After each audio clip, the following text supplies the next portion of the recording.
Алланы унутуу жана экижүздүүлүк. Хасан Басриге бир аял келип, менин жапжаш кызым өлүп калды. Аны түшүмдө көргүм келет.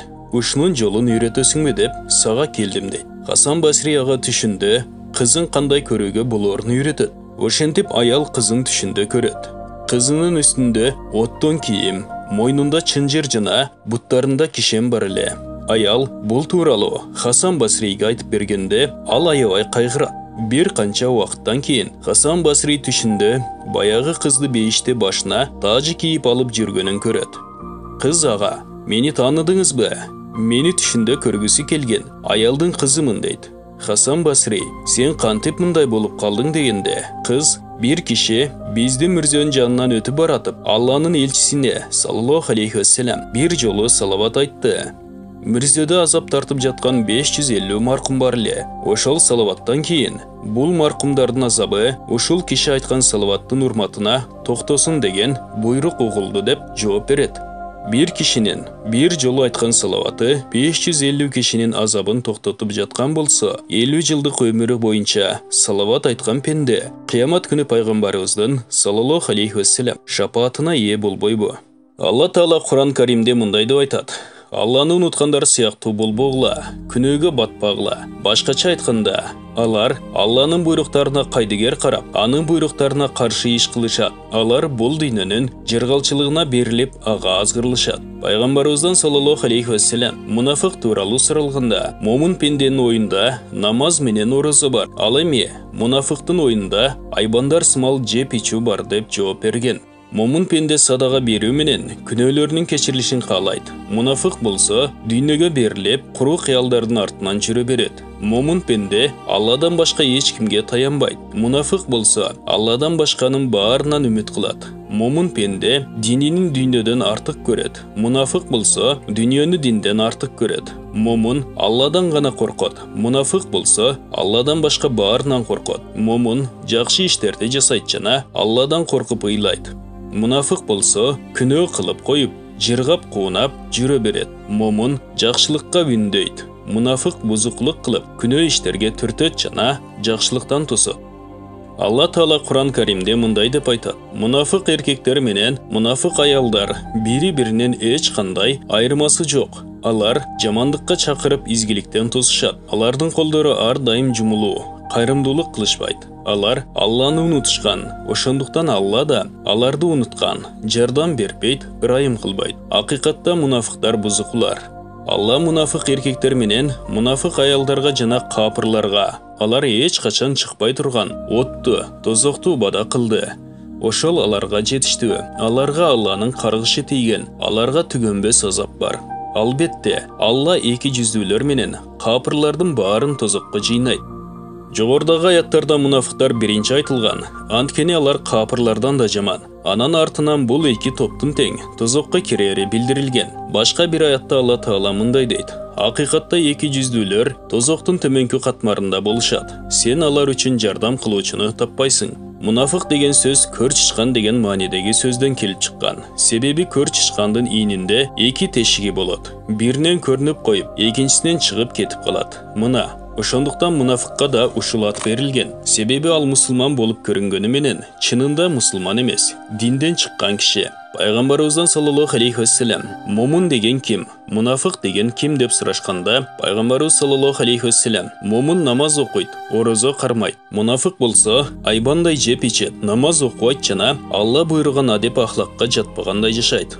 Момун пенде кыйналып жаткандарга жардам берүү жана Алладан кечирим суроо менен алек болот. Мунафык болсо напсинин жетегинде ачкөздүк менен ар тарапка жүткүнө берет. Момун Аллага гана таянат. Мунафык болсо Алладан башка бардык нерсеге таянганы менен Аллага тобекел кыла албайт. Момун динин мал мүлккө сатпайт. Мунафык болсо динин акчага сатат. Ал үчүн мал мүлк динден да, ыймандан да жогору турат. Момун Алладан башка эч кимден коркпойт. Мунафык болсо Алладан башка бардык нерседен коркот. Момун күнөөдөн сактанат. Алла үчүн көз жаш төгөт. Мунафык болсо күнөөдөн тыйылбай, жыргап куунап жүрө берет. Момун жалгыз калып, Аллага болгон сүйүүсүн күчөтүүнү жакшы көрөт. Мунафык жалгыздыкты жактырбай, ар дайым башкалар менен аралашып жүргүсү келет. Момун оңдоп түзөтүүнү жактырат, бузукулуктан тыйылат. Мунафык болсо бузукулукту жакшы көрөт. Момун Алла буйруганы үчүн жамандыктарды токтотуп, изги иштерди кылууга умтулат. Мунафык болсо өз пайдасын гана көздөйт. Жада калса, жаман иштерге түртүп,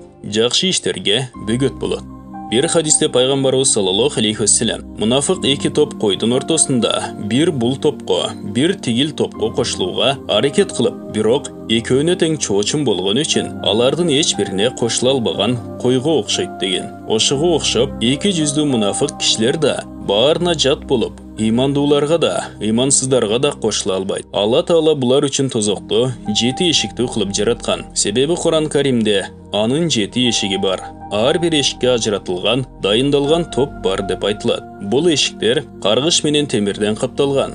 Дубалдарынын ички бети жез, сырткы бети коргошун менен капталган. Астында азап, үстүндө аяусуз жаза бар. Анын асты темир, айнек жана жезден. Тозокулар үстүнөн, астынан, оңунан жана сол жагынан отко чулганган. Тозок кабат-кабат. Мунафыктар үчүн тозоктун эң астыңкы кабаты даярдалган. Риваяттар боюнча тозок төмөндөгүчө баяндалат. Алла Таала тозокту жаратканда аны 1000 жыл күйгүзүп жакты жана ал кып-кызыл болду. Анан дагы 1000 жыл жакканда агарды. Анан таптакыр карарганга чейин дагы 1000 жыл жакты.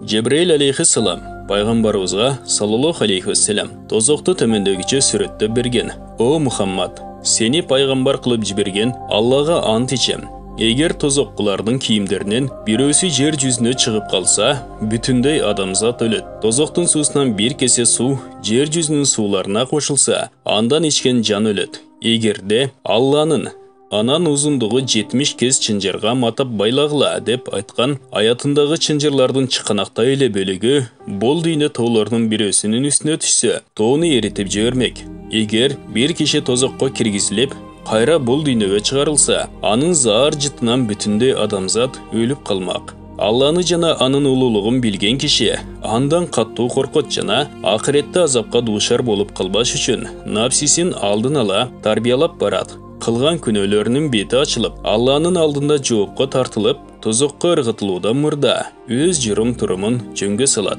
Пайгамбарыбыз саллаллаху алейхи вассалам Жебреил алейхиссалам периштеге мындай дейт: "О Жебреил, мага тозок эшиктеринин кандай экенин айт. Анын эшиктери да биздин эшиктерибиздейби?" Жебреил алейхиссалам: "Жок, анын эшиктери бири-бирине кабатташып турат. Бир эшиктен кийинкисине чейин 70 жылдык аралык бар. Ар эки эшиктин ортосундагы ысыктык мурункусунан 70 эсе жогору" деп жооп берет.